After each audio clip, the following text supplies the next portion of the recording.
If you've ever opened the first pages of the Old Testament in the Bible, you can't help but notice the imposing figures of Moses and Joshua. Moses was the great leader who led the Israelites out of slavery in Egypt, while Joshua took the reins to guide the people in the conquest of the promised land of Canaan, which God had promised to Abraham. The transition of leadership from Moses to Joshua is well known, but many wonder, who took over after Joshua? It's an intriguing topic, and we'll discuss it in this chapter.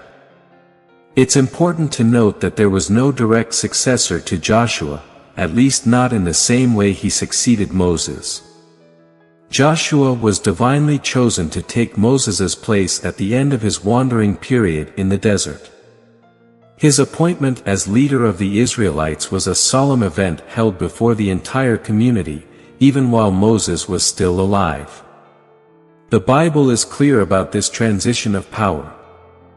Moses called Joshua and, in the presence of all Israel, said something like, "Be strong and courageous, for you will lead this people to the land that the Lord promised to their ancestors. And God will be with you, He will never leave you nor forsake you, so do not be afraid." In summary, though Joshua played a prominent role following in Moses' footsteps, his leadership style and appointment were unique. There was no direct successor to fill his shoes in the same way. When it came to the end of Joshua's leadership, the situation differed from Moses's. There wasn't a solemn ceremony or a single individual chosen by God to take over. However, it's interesting to note that even during Moses's time and later, during Joshua's era, there was a council of elders in Israel. These elders played significant roles in the spiritual and practical guidance of the people. So when Joshua passed away at the age of 110, these elders remained. The Bible tells us they continued to lead the community after Joshua's death. In the immediate times that followed his departure, the elders served as a kind of collective leadership council. It's said that as long as Joshua lived and during the time of these surviving elders, the people of Israel remained faithful to the Lord and remembered the marvelous things God had done for them. However, the sad part of the story is that this form of leadership didn't last long. The Bible recounts that after these elders died, a new generation arose. This is where things started to go wrong. This new generation lacked the knowledge or respect for the Lord and what He had done for their forefathers. The Bible emphasizes this generational shift, saying that Joshua, son of Nun and servant of the Lord, passed away at 110 and was buried in his inherited land in Timnath-Serah, in the mountains of Ephraim.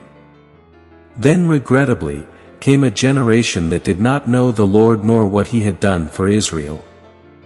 So, although Joshua didn't have an individual successor designated as he was for Moses, there was a period when elders served as collective leaders.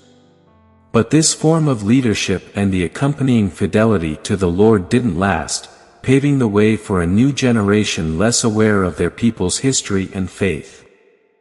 After the passing of Joshua and the elder leaders who followed him, the Bible tells us that the story of the Israelites took a dark turn. Instead of continuing to serve God, as they had under Joshua and the elders' guidance, the people began to stray. They began to practice idolatry and worship false gods like Baal and Astarte. This behavior provoked divine wrath upon them. To understand the extent of their deviation, the biblical text emphasizes that the Israelites did evil in the Lord's eyes, turning away from the God who had freed them from slavery in Egypt. Instead of clinging to their spiritual heritage, they were drawn to the religious practices of neighboring peoples. The result was that God withdrew His protection, and they were delivered into the hands of their enemies. These raiders not only plundered their goods, but the Israelites also lost their ability to resist attacks. In other words, Israel's sin cost them dearly, and the Lord's hand turned against them wherever they went. But despite their wayward behavior, God did not entirely abandon the people of Israel. When their suffering reached a critical point and they cried out to the Lord, He was moved and heard their plea. In response, God raised up judges, leadership figures who acted as deliverers for the Israelites, saving them from their oppressors. Here we see a kind of successor to Joshua emerging. However, it's worth noting that the role of the judges was not exactly like Joshua's. The judges did not have the same unified divine mandate that Joshua had, nor were they leaders of all Israel in the same way. Instead, the leadership of the judges was more fragmented, often centered on specific situations and challenges rather than ongoing guidance for the entire people.